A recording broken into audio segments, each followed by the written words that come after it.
गर्मी की रसोई में आम का अचार, आम की चटनी। अरे अरे, आप लोग कहाँ चले आ रहे हैं? और ये बोरी, इन बोरियों में क्या है? दो लोग अपने माथे पर बोरी लेकर ललिता के घर में घुसे चले आ रहे थे। उन लोगों को देखकर ललिता बहुत घबरा गई थी। तभी अरे भाग्यवान, क्या हो गया? सबको डराने वाली खुद क्यों डर रही हो? देखो, मैं तुम्हारे लिए आम लेकर आया हूँ। बाप रे बाप, इतने सारे आम का हम लोग क्या करेंगे? अरे माँ जी, गर्मियों का मौसम शुरू हो गया है। अगर हमारे घर में आम नहीं आएगा तो कहाँ जाएगा? आपको तो बताइए हमारे घर में आम सभी को कितना पसंद है। आम के बिना तो गर्मियों में किसी का खाना गले से नहीं उतरता है। बोल तो तू सही रही है कविता बहू, लेकिन देखा ना, तेरे ससुर जी कुछ ज्यादा ही आम लेकर आ गए हैं। हाँ माँ जी, आप देखिएगा, इतने सारे आम कुछ दिनों में कहाँ गायब हो जाएंगे, किसी को पता भी नहीं चलेगा। ललिता और कविता दोनों बातें कर ही रही थी कि तभी बबलू बाहर से खेल कर आता है। मम्मी मम्मी, मुझे तो बहुत भूख लगी है, खाना दो। बबलू, तुमने अपना ये क्या हाल बना रखा है? तुम्हारे पूरे बदन में मिट्टी लगी हुई है। जाओ पहले नहा कर आओ, फिर मैं खाना दूंगी। बबलू बाथरूम में जाकर नहाता है। नहाने के बाद कविता बबलू को खाना निकाल कर देती है। मम्मी, ये क्या लौकी की सब्जी? मुझे लौकी की सब्जी बिल्कुल पसंद नहीं है। हाँ, मुझे आम का अचार रोटी दे दो ना, मैं अचार रोटी खा लूंगा। ये सब्जी बहुत फीकी है। अच्छा ठीक है, मैं अचार लेकर आती हूँ। कविता किचन के अंदर जाती है और किचन से अचार की बड़ी सी बरनी अपने साथ बाहर लेकर आती है। बबलू बेटा, अचार तो खत्म हो गया है। नहीं मम्मी, मुझे अचार रोटी खाना है, मैं सब्जी रोटी नहीं खाऊंगा। बबलू की जिद करने पर कविता बरनी से थोड़ा अचार का मसाला और थोड़ा सा आम का टुकड़ा निकालकर बबलू को देती है। बबलू बेटा, देखो बेटा, अचार की बरनी खाली है, इसमें बस थोड़े से मसाले हैं। अभी मैं तुम्हें खाना खिला देती हूँ, फिर मैं अचार लगा दूंगी। देखो दादाजी कितने सारे आम लेकर आए हैं। अरे वाह दादाजी, मैं सारे आम का अचार खाऊंगा, खाने में बड़ा मजा आएगा। माँ, आप जल्दी से आम का अचार बना दो। बबलू इतना कहते हैं कि तभी कविता की छोटी ननंद रानी कॉलेज से पढ़कर आती है। कविता की दो ननंद थी। उसकी बड़ी ननंद पायल की शादी हो गई थी और उसकी छोटी ननंद रानी कॉलेज में पढ़ती थी। अरे वाह, इतने सारे आम! ये आम जरूर पापा लेकर आए होंगे। नन्ना जी, कमर कस के तैयार हो जाइए, इस बार हमें बहुत सारे आम का अचार लगाना है। कविता भाभी, मुझे तो कोई चिंता ही नहीं है, क्योंकि इस बार मैं अकेली नहीं हूँ। इस बार मेरे साथ छोटी भाभी भी तो अचार बनवाएगी। हम सब आपकी मदद करेंगे अचार बनाने में। अच्छा बेटा, तुमने तो भाभी आने से पहले ही सारी प्लानिंग कर रखी है। कविता की बात सुनकर सभी हंसने लगते हैं। तभी रानी पेट पकड़कर, भाभी भूख लगी है, खाना दो ना। मैं आज अपना टिफिन भी नहीं कर पाई, कॉलेज में क्लासेस लगातार हो रही थी तो मौका ही नहीं मिला। ऊपर से ये गर्मी, मेरी हालत बहुत खराब हो गई। भाभी, वो आम की खट्टी मीठी वाली चटनी बना देना ना, जो आप बनाते हो, मुझे बहुत टेस्टी लगती है। अच्छा ठीक है, तुम फ्रेश हो जाओ, मैं आम की खट्टी मीठी चटनी बनाती। कविता किचन में आम की चटनी बनाने के लिए चली जाती है। थोड़ी देर बाद रानी सभी घरवालों के साथ दोपहर का खाना खाने के लिए डाइनिंग टेबल पर बैठती है। कविता सभी को चावल, अरहर की दाल, कटहल की सब्जी और आम की खट्टी मीठी चटनी बनाकर देती है। सभी खाना खाते हैं। तभी ओहो, क्या बात है भाभी, ये खट्टे मीठे आम की चटनी खाने में तो मजा ही आ गया। बस एक की कमी है। क्या भाभी? आम का अचार। आम के अचार के बिना तो गर्मी में हर खाना अधूरा लगता है। बस आम का अचार मिल जाए तो खाने का स्वाद दोगुना हो जाता है। नाना जी, चिंता क्यों करती हो?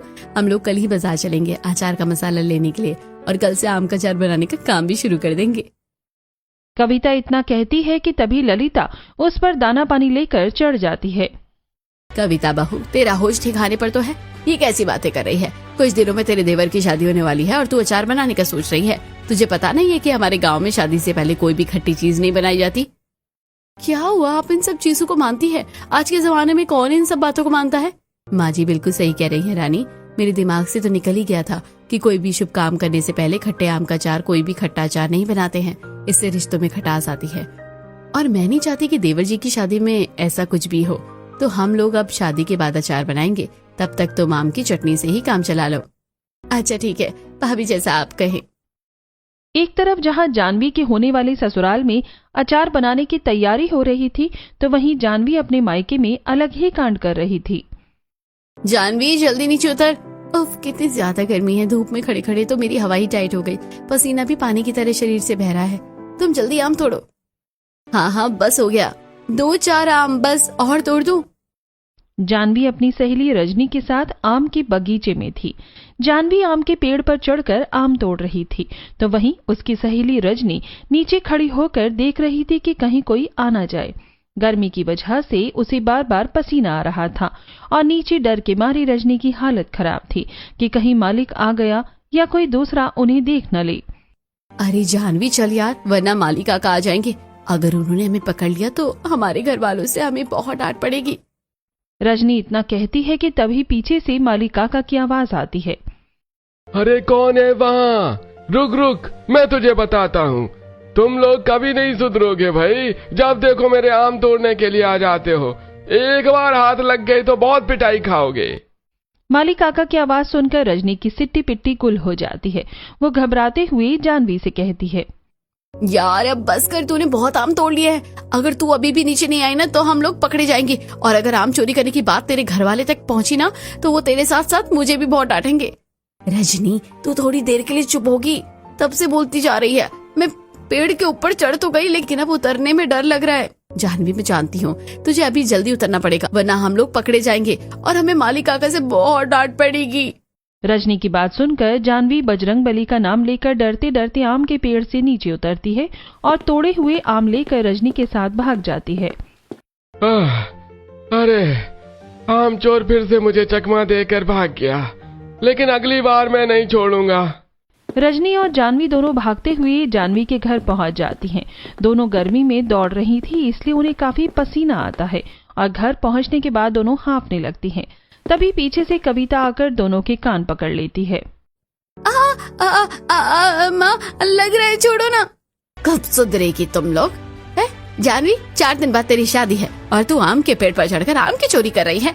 अरे एक बार बोल देती तेरे पापा ढेर सारे आम लेकर आ जाते। माँ आम खरीद कर खाने में वो मजा नहीं है जो आम चुरा कर खाने में आता है। अच्छा, अगर आम के पेड़ पर चढ़ने में कहीं हाथ पैर में चोट लग जाती या फिर तू आम के पेड़ से नीचे गिर जाती तो क्या होता? तेरे पिताजी तो मुझे ही सुनाएंगे। माँ छोड़ो ना इन सब बातों को, मुझे कहीं भी चोट नहीं लगी है। मुझे बड़ी जोरों की भूख लगी है, खाना दे दो ना। आंटी भूख तो मुझे भी बड़ी जोरों की लगी है। जानवी बता रही थी कि आप आम और कटहल की बहुत ही टेस्टी अचार बनाती है। मुझे कटहल खाना बहुत पसंद है। क्या मैं आपके यहाँ आज खाना खा लूँ? अरे अब ये भी कोई कहने वाली बात है बेटा, तू तो हमारे घर की अपनी है। तुम दोनों बैठो, मैं खाना निकालती हूँ। रजनी और जानवी अपने साथ लाए आम को एक टोकरी में रखती हैं, फिर फ्रेश होकर डाइनिंग टेबल पर बैठती हैं। सविता जानवी और उसकी सहेली को खाना निकाल कर देती है। जानवी और रजनी जब खाना खाते हैं तब, वाह वाह भाई साहब, क्या गजब का आम और कटहल का अचार बनाया है आपने आंटी। इतना टेस्टी आम का अचार मैंने कभी नहीं खाया। ये टेस्टी आम का अचार तुझे सिर्फ मेरे घर पर ही मिलेगा, क्योंकि ये आम का अचार मेरी नानी के खास सीक्रेट रेसिपी से बनाया गया है। तूने ऐसे अचार कहीं नहीं खाया होगा। अरे जानवी तू क्या कर रही है? अचार के साथ ही सारा खाना खा लेगी। लौकी का रायता मैंने काफी टेस्टी बनाया, उसे भी तो खाकर देख। तूने जो सब्जी छुई भी नहीं है। माँ गर्मी के दिनों में तो दाल चावल और अचार ही काफी होता है, और वैसे भी इस लौकी की सब्जी में कोई जान नहीं है। ये बहुत फीकी लग रही है और ये अचार तो बड़ा चटपटा लग रहा है। मैं तो अचार के साथ ही खाना खाऊंगी। आप मुझे थोड़ा और अचार दो ना। सविता अचार की बरनी से जानवी को थोड़ा और अचार निकाल कर देती है और कहती है, बेटा मुझे अचार खाना इतना अच्छा लगता है, तू तो अचार बनाना सीख क्यों नहीं लेती? तेरे ससुराल में तुझे ये अचार रोज रोज कहाँ खाने को मिलेगा? माँ मैं अभी नहीं, ससुराल जाने के बाद अचार बनाना सीखूंगी। शादी के बाद मैं आपको फोन करूंगी, तब आप मुझे अचार की रेसिपी बता देना। वैसे भी अब कितने ही दिन रह गए मेरी शादी को। माँ हमारा खाना तो हो गया, मैं रजनी को अपने कपड़े दिखाने जा रही हूँ। जानवी रजनी को अपने घर में ले जाती है और अपनी शादी का जोड़ा दिखाती है। यार तेरा लहंगा कितना भारी, मुझे तो इसे देखकर पसीने आ रहे हैं। पता नहीं तो इतनी गर्मी में ये लहंगा पहनकर शादी कैसे करेगी। पता नहीं यार, ये सोचकर तो मेरे भी पसीने छूट रहे हैं। इस तरह जानवी और रजनी थोड़ी देर बातें करती हैं, फिर रजनी अपने घर चली जाती है। अगले दिन जानवी अपने घर वालों के लिए खाना बनाती है। वो आलू करेले की भुजिया, दाल चावल और धनिया पुदीने आम की खट्टी मीठी चटनी बनाती है। जानवी बेटा, आज तूने खाना बनाया है ना? खाना सच में बहुत ही स्वादिष्ट बना है, खास करके खट्टी धनिया पुदीने वाली आम की चटनी। तेरी बनाई ये चटनी गर्मी में खाने में जान डाल देती है। तेरे ससुराल जाने के बाद पता नहीं मैं ये चटनी कब खाऊंगा। बेटा ऐसी चटनी तो मैं भी नहीं बना पाती हूँ। तेरे बनाए चटनी में अलग ही स्वाद है। माँ इस रेसिपी की तो बात ही अलग है। इस चटनी में मेरा प्यार भी तो होता है। जानवी की बात सुनकर उसके मम्मी पापा की आंखों में आंसू आ जाते हैं। सविता और मोहन जानवी को गले लगा लेते हैं। बस 2 दिनों में हमारी बेटी विदा होकर अपने ससुराल चली जाएगी। कल से घर में मेहमान आने भी शुरू हो जाएंगे। शादी में किसी तरह की कोई कमी नहीं होनी चाहिए। सविता, देखना सारे इंतजाम अच्छे से हो। एक तरफ सविता और मोहन बेटी की विदाई को सोचकर दुखी थे, तो वहीं जानवी के ससुराल में सभी बहुत खुश थे। उसके ससुराल में मेहमान आने भी शुरू हो चुके थे। रानी, तूने कविता को कहीं देखा है क्या? मैं कब से ढूंढ रही हूँ, पता नहीं कहाँ चली गई है। नहीं माँ, मैंने भी काफी देर से भाभी को कहीं नहीं देखा है। बताओ, शादी के घर में पता नहीं कविता बिना बताए कहाँ चली गई। ललिता काफी देर से कविता को खोज रही थी, लेकिन कविता उसे कहीं नहीं मिलती है। फिर कविता बाहर से हाथ में झोला लेकर अपने साड़ी के पल्लू से माथे का पसीना पोंछते हुए घर आती है। कविता बहू, तू बिना बताए कहाँ चली गई थी? तुझे तो पता है शादी वाला घर है, शादी वाले घर में कितना काम होता है, और तेरी शॉपिंग है कि खत्म ही होने का नाम नहीं ले रही है। मुझे तो लगता है कि तू शादी वाले दिन भी शॉपिंग करेगी। माँ जी, आप गलत समझ रही हैं। मैं खुद के लिए कुछ खरीदने नहीं गई थी, बल्कि मैं मेहमानों के लिए आम का अचार लाने गई थी। ये देखिए। कविता की बात सुनकर ललिता उसे डांटना बंद करती है। ललिता के घर में आए सारे मेहमान जब खाना खाते हैं तब ललिता बहन, खाना कितना टेस्टी है, और आम का अचार तो खाने में 4 चांद लगा रहा है। मुझे तो लगा आप बेटे की शादी कर रही है तो पता नहीं खाने में क्या खिलाओगी, लेकिन ये दाल चावल कटहल आलू फ्राई और सबसे अच्छा ये आम का अचार और आम की तीखी मीठी 2 तरह की चटनी खाने में बड़ी स्वादिष्ट लग रही है। पेट के साथ साथ हमारा मन भी भर गया है। देखा माँ जी आपने, मुझे पता था कि गर्मी में आम का अचार सभी को बहुत अच्छा लगेगा, इसलिए मैं इतनी धूप होने के बाद भी बाहर से जाकर ये सब कुछ लेकर आई हूँ। अच्छा किया बहू जो तू ये सब लेकर आ गई। बस अब रोहन की शादी अच्छे से हो जाए तो मुझे शांति मिलेगी। ललिता के घर में धूमधाम से रोहन की शादी की तैयारी चल रही थी। एक के बाद एक सारी रस्में हो गई थी और अब रोहन की बारात दरवाजे पर खड़ी थी। सभी बहुत खुश थे। रानी डीजे की गाड़ी पर चढ़कर सोलो परफॉर्मेंस दे रही थी। छोटे छोटे भाई के बड़े भैया आज बनेंगे किसी के सैया, ढोल नगाड़े बजे शहनाइया, झूम के आई मंगल घड़िया। रानी के साथ साथ सभी लोग डांस करने लगते हैं। तभी ललिता को फोन आता है और ललिता साइड में जाकर फोन पर बात करती है। माँ, मैं भैया की शादी में नहीं आ पाऊंगा। मेरे अगले हफ्ते एग्जाम होने वाले हैं। कॉलेज वालों ने मेरी छुट्टी कैंसिल कर दी है। अजय की बात सुनकर ललिता बहुत उदास हो गई थी, लेकिन फिर भी वो अजय को समझाती है। कोई बात नहीं बेटा, तू चिंता मत कर, तू उदास मत हो ना, अपनी पढ़ाई पर ध्यान दे। जब तू आएगा ना हम लोग घर पर पार्टी करेंगे, ठीक है? अच्छा ठीक है, मैं अब चलता हूँ, मेरे दोस्त बुला रहे हैं। इतना कहकर अजय उदास होकर फोन रखकर चला जाता है। अजय की ना आने की खबर सुनकर ललिता बहुत उदास हो गई थी, लेकिन फिर भी वो किसी भी घरवाले को इस बारे में नहीं बताती है। क्या हुआ माँ, आप इस तरह कोने में क्यों आ गई? किसका फोन था? सब कुछ ठीक तो है ना? हाँ बेटा, सब कुछ ठीक है, तू जाकर डांस करना। अगर मैंने किसी को भी अजय के ना आने की खबर दी तो सभी उदास हो जाएंगे। इतनी खुशी का मौका है तो मैं किसी को उदास नहीं कर सकती। ललिता बिना किसी को कुछ बताए सबके साथ बारात लेकर जानवी के घर जाती है। बारात के सभी लोग डांस करके बहुत थक गए थे, इसीलिए मोहन और सविता उनके लिए आम का ठंडा शरबत का इंतजाम करवाती है।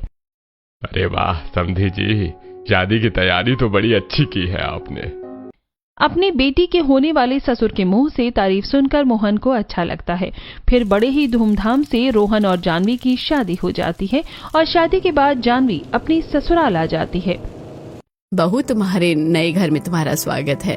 ललिता रोहन और जानवी की आरती उतारती है और फिर दाहिने पैर से कलश गिराकर गृह प्रवेश करो।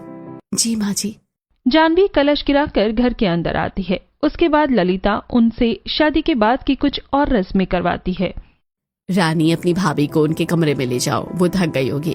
चलिए भाभी, मैं आपको आपका कमरा दिखाती हूँ। मैं आपकी छोटी ननद हूँ। पायल दीदी तो आपकी शादी के बैंक्वेट से ही आपने ससुराल चली गई, उन्हें ससुराल में कोई काम था। हाँ रोहन जी मुझे बता रहे थे। रानी, कितना गर्मी है ना, मुझे तो बहुत पसीना आ रहा है। भाभी, आपके लहंगे में बहुत काम किया हुआ है ना, इसलिए आपको ज्यादा गर्मी लग रही होगी, लेकिन चिंता मत कीजिए, भैया के कमरे में एसी है। इस तरह जानवी और रानी दोनों थोड़ी बातें करती हैं। पहली मुलाकात में ही दोनों भाभी ननद की अच्छी जमने लगती है। भाभी आप आराम कीजिए, मैं चलती हूँ। इतना कहकर रानी जानवी के कमरे से चली जाती है। थोड़ी देर बाद रोहन कमरे में आता है और देखता है कि जानवी एसी चलाकर मजे से सो रही है। रोहन जानवी को डिस्टर्ब नहीं करता और खुद भी सो जाता है। अगले दिन जानवी की पहली रसोई थी, तो वो अच्छे से तैयार होकर अपनी सास के पास जाती है और उनका आशीर्वाद लेती है। माँ जी, आज मेरी पहली रसोई है, बताइए आज खाने में क्या क्या बनाना है। जानवी बहू, तू देख रही होगी गर्मी कितनी ज्यादा हो रही है आजकल, तो इतनी गर्मी में कुछ भारी तेल वाला मसाला खाना ना बनाकर हल्का फुल्का गर्मी का ही कोई टेस्टी खाना बना दे तो अच्छा रहेगा। बस मीठे में खीर बना देना। अच्छा ठीक है माँ जी।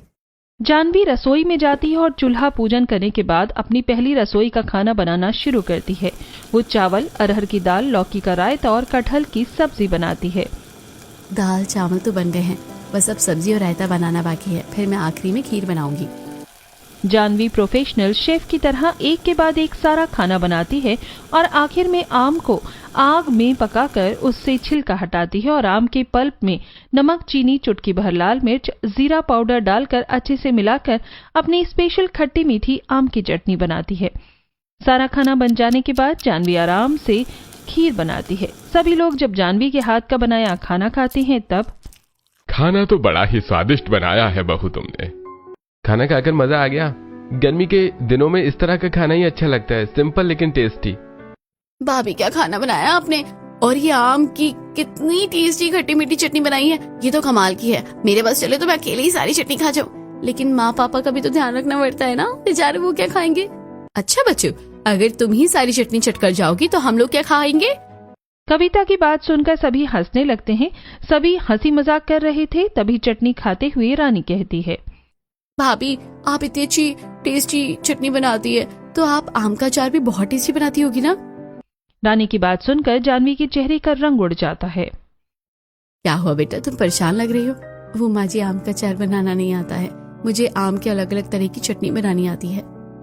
जानवी की बात सुनकर पहले सब सीरियस होने का ड्रामा करते हैं, फिर सभी हंसने लगते हैं। भाभी, अगर आपको आम का अचार नहीं बनाना आता है तो क्या हो गया, इसमें इतनी सीरियस होने वाली थोड़ी ना बात है। और माँ आप देख रही है हमारी दोनों भाभीियों की क्या जोड़ी है। बात तो तू सही कह रही है, बड़ी वाली आम का अचार बनाने में मास्टर है तो वही छोटी वाली आम की अलग अलग तरह की चटनी बनाती है। इस बार तो हमारी गर्मियाँ बहुत अच्छे से जाने वाली है।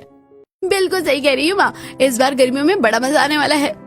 अरे कविता बहू, रोहन की शादी तो अच्छे से हो ही गई है, अब तू कल से आम का अचार बनाना शुरू कर दे। तेरे ससुर जी को आम लेकर आए हुए काफी दिन हो गए हैं, अगर वो रसोई में ऐसे ही बोरी पे पड़े रहे तो रखे रखे गर्मी में पक जाएंगे, फिर उसका अचार नहीं बन पाएगा।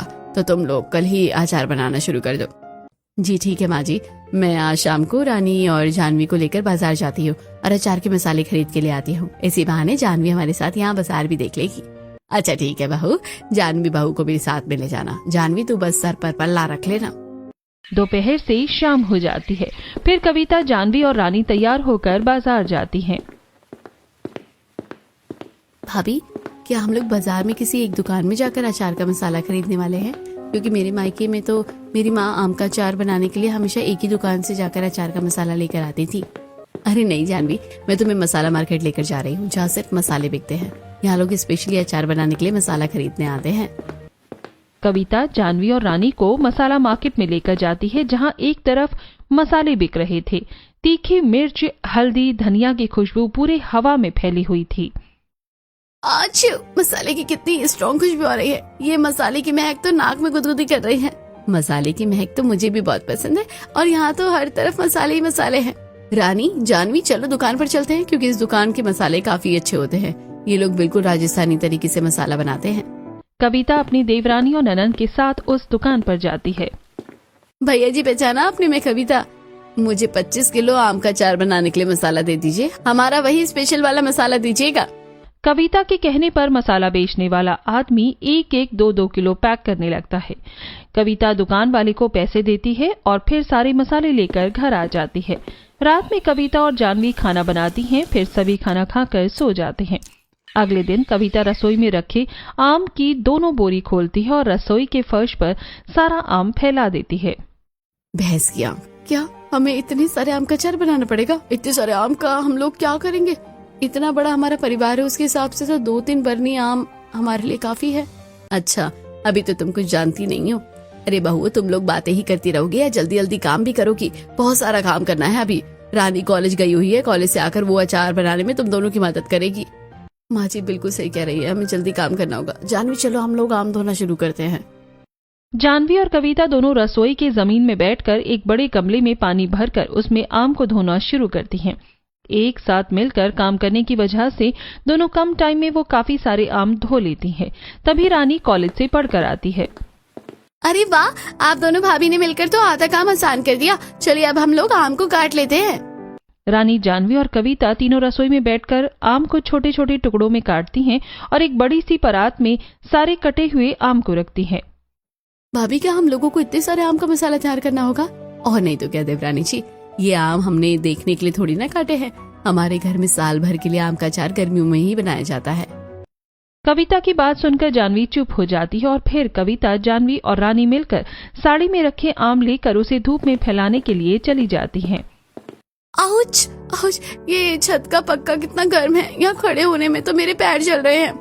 रानी, तुम छत पर चप्पल पहनकर नहीं आई तो पैर जलेगा ही ना, और नहीं तो क्या होगा। जाओ जाकर चप्पल पहन के आओ, तब तक मैं और देवरानी जी आम को फैलाते हैं। रानी अपना पैर जलने से बचाते हुए भागते हुए चप्पल पहनने के लिए नीचे जाती है। तभी इतने सारे आम से तो 10-15 बरनी अचार बनेंगे, मतलब 1-2 साल तक हमें अचार नहीं बनाना पड़ेगा। जानवी की बात सुनकर और कविता को हंसी आ जाती है, लेकिन वो कुछ कहती नहीं है। तभी कविता की पड़ोसी विमला चाची उनके अचार को देखकर कहती है, अच्छा हुआ कविता बेटा, तूने अचार लगा दिया, वरना मैं तुझे कुछ दिन में बोलने ही वाली थी। तुझे पता है पिछले साल जो तुमने मुझे अचार की बरनी दी थी ना, वो खत्म होने वाली है। इस बार जब अचार बन जाए तो मुझे देना। तुम्हारा बनाया हुआ अचार बहुत ही टेस्टी होता है। हाँ क्यों नहीं आंटी जी। अरे ये क्या भाभी, ये आंटी जी तो पूरी की पूरी बरनी मांग रही है। अरे ये तो सिर्फ शुरुआत है देवरानी जी, आगे आगे देखिए होता है क्या। कड़ी धूप में आम को सूखने के लिए डालने में ही जानवी और कविता की हालत खराब हो जाती है। दोनों अपना काम खत्म करके पसीने में लथपथ होकर नीचे आती हैं। बाप रे, मैं तो बहुत थक गई हूँ, अभी तो मसाला भी तैयार करना है। अरे कोई बात नहीं देवरानी जी, आपको अभी मसाला तैयार करने की कोई जरूरत नहीं है। अभी तो 1-2 दिन हमें आम को अच्छे से सुखाना है। हम लोग कल आम का मसाला तैयार करेंगे। शाम तक आम काफी हद तक सूख जाते हैं। जानवी और रानी मिलकर आम को छत से उतार कर ले आती हैं। रात में सभी खाना खाकर सो जाते हैं। अगली सुबह रानी, आज बहुत ज्यादा गर्मी है, दोपहर तक हमारी हालत बहुत खस्ता हो जाएगी। तुम आज सबके लिए जल्दी नाश्ता बना लो, फिर मैं अचार का मसाला तैयार कर दूंगी। कविता के कहने पर जानवी सभी के लिए नाश्ता तैयार करती है। सभी लोग नाश्ता करते हैं और अपने अपने काम पर चले जाते हैं। तब कविता किचन में आकर बड़ी सी कढ़ाई में सौंफ, मेथी दाना, राई, कलौंजी को हल्का भून लेती है और फिर मसाले को ओखली में डालकर उसे खूब कूटती है। मसाला तैयार हो जाने के बाद रानी, जानवी और कविता मिलकर बड़ी बड़ी बरनी में सूखा हुआ कच्चा आम डालती हैं और फिर उसमें मसाला मिलाती हैं। भाभी देख रही हो, 15-20 बरनी आम का अचार तैयार हो गया है। मुझे तो देखकर ही इसे खाने का मन कर रहा है। अरे इतनी भी क्या जल्दी है देवरानी जी, रुको जरा, सब्र करो, अभी तो ये बना भी नहीं है, इसमें तेल डालना भी तो बाकी है। कविता लोहे की कढ़ाई में सरसों का तेल गर्म करती है और उसे ठंडा करने के बाद उसे सारे अचार की बरनी में डाल देती है। अब हमारा आम का अचार तैयार हो गया है, बस अब इसे कुछ दिनों तक धूप में दिखाना होगा, फिर ये पूरी तरह से तैयार हो जाएगा। जानवी, रानी, चलो एक एक करके सारी बरनी रसोई से छत पर ले जाकर रखते हैं। तीनों मिलकर सारी बरनी छत पर जाकर रखती हैं। ऐसे ही दिन गुजरते हैं। कुछ दिन धूप दिखाने के बाद कविता का आम का अचार तैयार हो जाता है।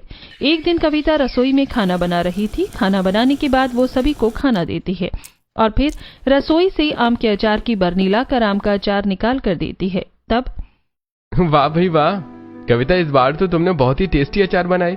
हर बार से ज्यादा स्वादिष्ट है इस बार का अचार। अमित जी, इस बार मैंने सिर्फ अकेली मेहनत नहीं की है, बल्कि मेरी देवरानी और ननद जी ने भी अचार बनाने में बहुत मदद की है। उनकी वजह से तो इस बार अचार इतना जल्दी बन पाया है। कविता इतना कहती है कि तभी विनोद के साथ आ रही पायल कहती है, कविता भाभी, क्या भैया को ही सिर्फ अपने हाथ का बनाया हुआ आम का अचार खिलाओगी? देखिए, हम आपके हाथों का आम का अचार खाने के लिए कितनी दूर से आए हैं। आइए ना ननद जी, हम लोग तो कब से आपका ही इंतजार कर रहे थे। नहीं भाभी, मैं खाना नहीं खाऊंगी, थोड़ा रुक कर खाना खाऊंगी, वैसे भी बहुत गर्मी लग रही है। पायल बाहर से गर्मी से आई थी, इसीलिए जानवी जल्दी से रसोई में जाकर पायल के लिए ठंडा ठंडा आम पन्ना बना कर लाती है और पायल को पीने के लिए देती है। दीदी, आप ये आम पन्ना पीजिए, आपको बहुत अच्छा लगेगा। पायल आम पन्ना पीती है जिससे उसे फ्रेश फील होता है। अरे वाह भाभी, आपका बनाया है आम पन्ना पीकर तो मुझे काफी अच्छा लग रहा है, वरना तो मुझे इतनी देर से सुस्ती लग रही थी। कविता बहू, 2 बन्नी आम का अचार पायल के ससुराल भेज देना और 2 बन्नी आम का अचार मेरे अजय के हॉस्टल भी भेज दो। ठीक है माँ जी, मैं आज ही इनसे बोलकर अचार कुरियर करवाती हूँ। देखना जानवी, 4 बन्नी अचार तो अभी खत्म हो गई है। हाँ भाभी, मैं समझ गई। कविता अजय के हॉस्टल में अचार कोरियर करवा देती है और 2-3 दिन रहने के बाद पायल भी अपनी ससुराल अचार की बरनी लेकर चली जाती है। पायल के ससुराल में जब सभी खाना खाते हैं तो पायल अपने मायके से लाया आम का अचार उन्हें देती है। क्या बात है पायल बहू, अचार तो बड़े ही स्वादिष्ट है। सच में इस आम के अचार के साथ पतली आलू की सब्जी भी अच्छी लग रही है। हाँ माँ जी, मेरे मायके में गर्मी की रसोई में आम का अचार और आम की चटनी ही तो सबकी जान है। इसके बिना तो हमारे घर में कोई खाना ही नहीं खा पाता है। एक तरफ जहां पायल के ससुराल वाले उसके मायके से लाए आम का अचार खाकर बहुत खुश हैं, तो वहीं अजय के हॉस्टल में भी कुछ ऐसा ही हाल था। भाई, एक तो इतनी गर्मी, ऊपर से ये कैंटीन वाले कितना गंदा खाना बनाते हैं। इतना फीका खाना कोई कैसे खा सकता है। भूख तो बहुत जोर की लगी है, लेकिन खाना खाने का मन ही नहीं कर रहा है। अरे भाई, तू परेशान मत हो, मेरी माँ ने मेरी भाभी के हाथ का बनाया आम का अचार भेजा है, मैं उसे लेकर आता हूँ। अजय अपने रूम से आम के अचार की एक बरनी लेकर कैंटीन में जाता है और अचार निकालकर रोहित को खाने के लिए देता है। आम के अचार के साथ खाना खाने के बाद, अरे वाह भाई वाह, क्या आम का अचार बनाया है तेरी भाभी ने। ऐसा आम का अचार तो मैं अपनी पूरी जिंदगी में कभी नहीं खाया। रोहित की बात सुनकर कैंटीन में खा रहे बाकी लोग भी अजय से अचार मांगने के लिए आ जाते हैं और देखते ही देखते लड़कों की पूरी लाइन लग जाती है अचार के लिए।